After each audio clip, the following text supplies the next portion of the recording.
Hello everyone, study with us में आपका एक बार फिर से स्वागत है। और आज इस वीडियो में हम जो है इवैल्यूएशन सिस्टम, जिसे हिंदी में हम कहते हैं मूल्यांकन प्रणाली, जो है और डिस्कस करेंगे।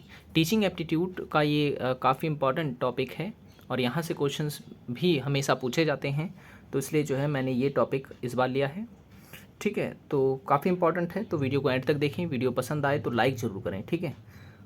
और चैनल को सब्सक्राइब नहीं किया तो ज़रूर कर लें, ताकि ऐसी वीडियोस की नोटिफिकेशन जो है आपको मिलते रहे। और पहले की अगर आपने वीडियोस नहीं देखी हैं तो आप उसे ज़रूर देखें, लिंक मैंने डिस्क्रिप्शन में दे दी है, ठीक है। तो ये टीचिंग एप्टीट्यूड का पार्ट 3 है।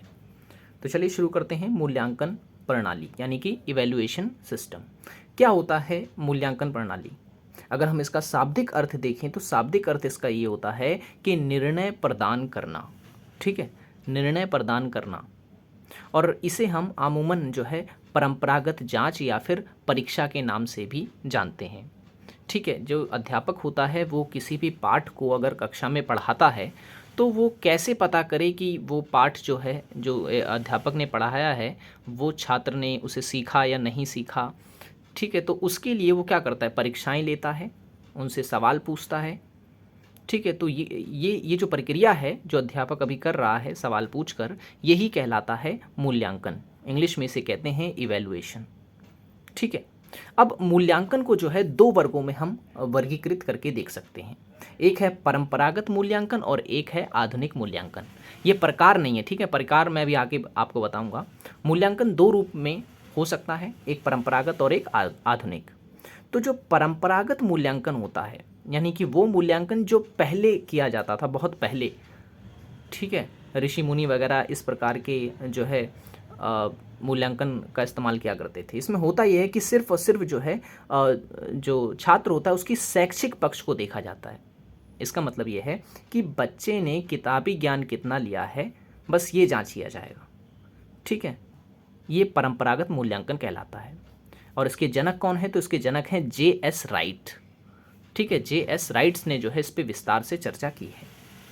जबकि आधुनिक मूल्यांकन की अगर हम बात करें, जिसे इंग्लिश में हम कहेंगे मॉडर्न इवैल्यूएशन, तो इसमें क्या होता है? इसमें ये होता है कि जो छात्र होते हैं उनके शैक्षिक पक्ष को तो जांचा ही जाता है, साथ ही साथ उनके और भी पक्ष को जो है इसमें शामिल किया जाता है। जैसे कि खेलने में कैसा है वो छात्र, एक्स्ट्रा करिकुलर एक्टिविटीज़ जो होती हैं उसमें किस तरह की भूमिका वो निभा रहा है, तो ये सब बातें इसमें जो है शामिल की जाती हैं। यानी कि छात्र का पूरी तरह से, ठीक है ना, पूरी तरह से मूल्यांकन इसमें किया जाता है, सभी पक्षों का मूल्यांकन किया जाता है, ठीक है, आधुनिक मूल्यांकन के अंतर्गत।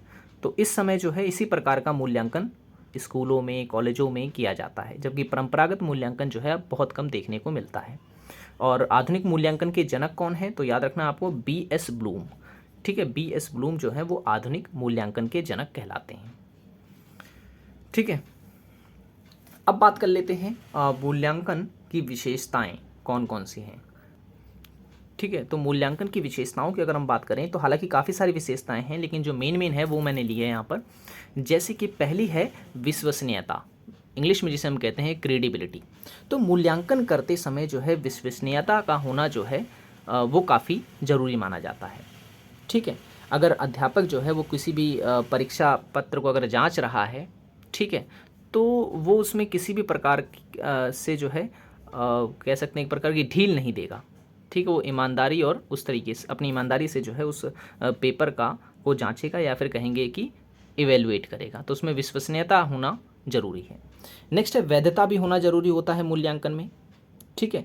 वैधता क्या होता है? वैधता का मतलब होता है कि एक निर्धारित पाठ्यक्रम के आधार पर ही जो है जो अध्यापक होगा वो परीक्षा या कहें कि मूल्यांकन करेगा।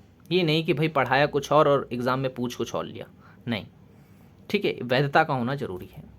नेक्स्ट है विभेदीकरण। विभेदीकरण का होना भी जरूरी होता है मूल्यांकन के लिए। जैसे कि एक अध्यापक है और वो जो है छात्रों को पढ़ा रहा है। अब जब उसने परीक्षा ली तो परीक्षा में सारे के सारे जो है कठिन जो सवाल होते हैं वो सारे के सारे उसमें डाल दिए।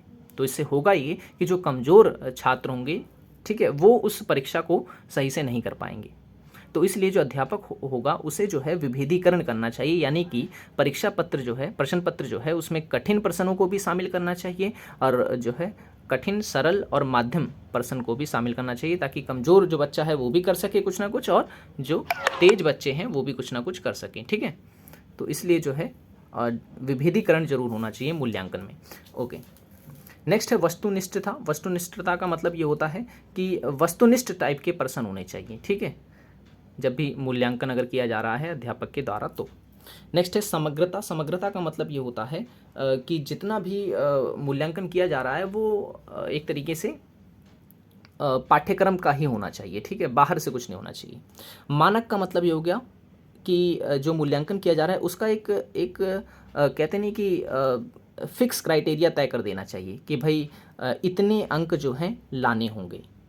ठीक है, मानक तय करना भी काफ़ी ज़रूरी होता है मूल्यांकन के लिए, कि भाई इतने नंबर लाओगे तो आप जो है अच्छे बच्चे कहलाओगे, और इससे कम लाओगे तो आप कमज़ोर तबके के बच्चे कहलाओगे, और इससे ज़्यादा ले आते हो तो आप जो है इंटेलिजेंट कहलाओगे। तो मानक का तय होना भी काफ़ी ज़रूरी है मूल्यांकन में। और उद्देश्य निष्ठता का मतलब ये होता है कि निश्चित उद्देश्य होना चाहिए। ठीक है, बिना उद्देश्य के जो है मूल्यांकन नहीं किया जा सकता। तो शिक्षक के लिए जो है ये काफ़ी ज़रूरी है कि वो एक किसी निश्चित उद्देश्य के आधार पर ही मूल्यांकन करे। तो हम कह सकते हैं ये सभी की सभी जो विशेषताएं हैं ये मूल्यांकन की विशेषताएं हैं और आपको अच्छे से समझ आई होंगी। अब बात करेंगे मूल्यांकन के प्रकार की। ठीक है, मूल्यांकन के प्रकार की, कौन कौन से प्रकार जो है मूल्यांकन में शामिल हैं, कितने प्रकार का मूल्यांकन होता है। हालांकि कई प्रकार के होते हैं, लेकिन मेन जो है वो मैंने ले लिए हैं सारे के सारे, जो एग्ज़ाम पॉइंट ऑफ व्यू से काफ़ी इंपॉर्टेंट है और एग्ज़ाम में पूछे जाते हैं। पहला है परिणामात्मक मूल्यांकन। अब परिणामात्मक मूल्यांकन वो मूल्यांकन होता है जिसमें जो है छात्र की परीक्षा ली जाती है। ठीक है, अब वो परीक्षा जो है वो लिखित रूप में भी हो सकती है, वो मौखिक रूप में हो सकती है, वो लिखित रूप में हो सकती है, और प्रायोगिक भी हो सकती है। मौखिक का मतलब ये हो गया कि जो अध्यापक है वो उस बच्चे से सुनेगा कि भाई कल हमने जो पढ़ाया था उसे सुनाओ। और लिखित में क्या होता है कि जो अध्यापक होगा वो कुछ सवाल दे देगा और उनको लिखित रूप में बच्चों से लिखवाएगा उसके जवाब। प्रायोगिक में क्या होता है, किसी प्रकार का प्रयोग जो है छात्र से करने को कहा जाएगा। ठीक है, तो ये जो परीक्षाओं वाला जो तरीका है ये परिणामात्मक मूल्यांकन के अंतर्गत आता है। ठीक है, अब गुणात्मक मूल्यांकन क्या होता है। गुणात्मक मूल्यांकन का मतलब ये होता है जब छात्रों के गुणों का मूल्यांकन किया जाता है। ठीक है, तो वो गुणात्मक मूल्यांकन के अंदर आ जाता है। अब भाई किताब का ज्ञान तो छात्र को है ही, साथ ही साथ उस किताब के ज्ञान से हटकर उसके अंदर कौन कौन से ज्ञान हैं उसको जांचने के लिए जो है वो गुणात्मक मूल्यांकन का सहारा ले सकते हैं। इसमें जांच सूची हो सकती है, कोई कुछ अवलोकन का तरीका हो सकता है, व्यक्ति का अध्ययन हो सकता है। ठीक है, ये सभी तरीके अपनाए जाते हैं गुणात्मक मूल्यांकन के अंतर्गत। अब रचनात्मक मूल्यांकन क्या होता है, या जिसे निर्माणात्मक मूल्यांकन भी बोलते हैं। ठीक है, एग्ज़ाम में निर्माणात्मक मूल्यांकन करके भी पूछ लेता है। अच्छा, इसमें आपको कन्फ्यूज़न ये हो रही है कि इसे इंग्लिश में मैंने नहीं लिखा है, तो इंग्लिश में जो है आप इसे लिख सकते हैं। वैसे मैं मुंह से बता देता हूँ कि कौन कौन से ये हैं। तो जैसे कि अगर मैंने परिणामात्मक लिखा है तो इसका है कंसीक्वेंशियल इवैल्यूएशन, और गुणात्मक का है क्वालिटेटिव इवैल्यूएशन।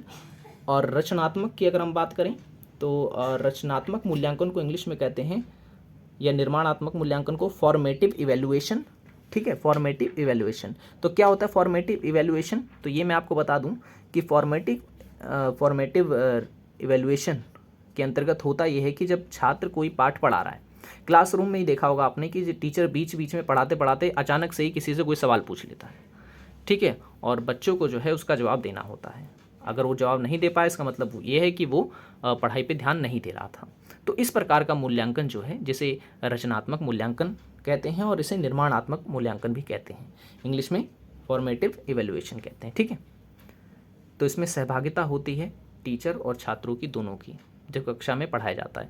तो ये क्वेश्चन पूछा गया था यूजीसी नेट के एग्ज़ाम में कि अगर एक अध्यापक जो है वो कक्षा में पढ़ाने के साथ साथ जो है कुछ सवाल भी छात्रों से बीच बीच में पूछ रहा है तो ये किस प्रकार का मूल्यांकन है, तो ये रचनात्मक मूल्यांकन कहलाएगा। ठीक है, जिसे निर्माणात्मक मूल्यांकन भी कहते हैं। संकलनात्मक मूल्यांकन क्या होता है। अब संकलनात्मक मूल्यांकन इसे इंग्लिश में हम क्या कहेंगे, इसे इंग्लिश में हम कहते हैं समेटिव इवैल्यूएशन। अब इसमें क्या होता है, इसमें छात्रों को जो है ग्रेड सिस्टम जिसे हम कहेंगे जो अंक दिए जाते हैं वो विषय के साथ साथ उसकी एक्स्ट्रा करिकुलर जो एक्टिविटीज़ होती हैं उसके भी जो है अंक उसको दिए जाते हैं। ठीक है, इसे ग्रेडिंग सिस्टम कह सकते हैं। ठीक है, इसमें जो है छात्रों को ये नहीं बताया जाता है कि आपके कितने में से कितने नंबर आ गए हैं। ठीक है, इसे ग्रेड में तय कर दिया जाता है, A B C वगैरह वगैरह। ठीक है, तो ऐसे मूल्यांकन कहलाता है संकलनात्मक मूल्यांकन।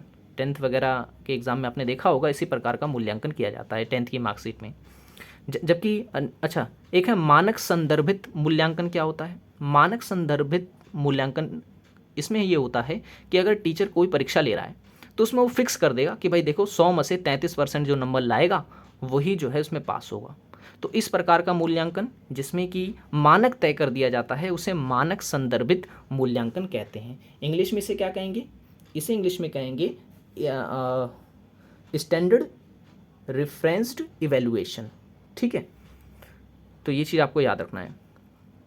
ठीक है, यहाँ मैं लिख दूँ 100 में से 33, इससे आपको याद रहेगा कि हाँ भाई कोई जो है मानक तय कर दिया जाए जब, तो वो कहलाएगा मानक संदर्भित मूल्यांकन। नेक्स्ट है निकष।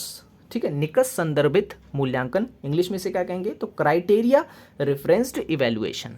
अब इसमें क्या होता है? इसमें होता ये है कि भाई जब मूल्यांकन किया जाता है तो कट ऑफ तय कर दी जाती है। आपने देखा होगा कि DU जैसे कॉलेजेस में पहले जो एडमिशन होता था वो कट ऑफ के बेस्ड पे होता था।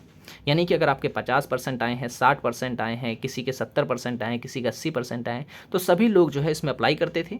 फिर जो कट ऑफ तय की जाती थी वो किसी आधार पर तय की जाती थी कि भाई जो ज़्यादा अंक लेने वाले बच्चे होंगे उन्हीं को जो है एडमिशन दिया जाता था। तो इसमें होता ये था कि भाई 80% वाले बच्चे एडमिशन लेंगे या फिर 85% वाले बच्चे ही एडमिशन लेंगे।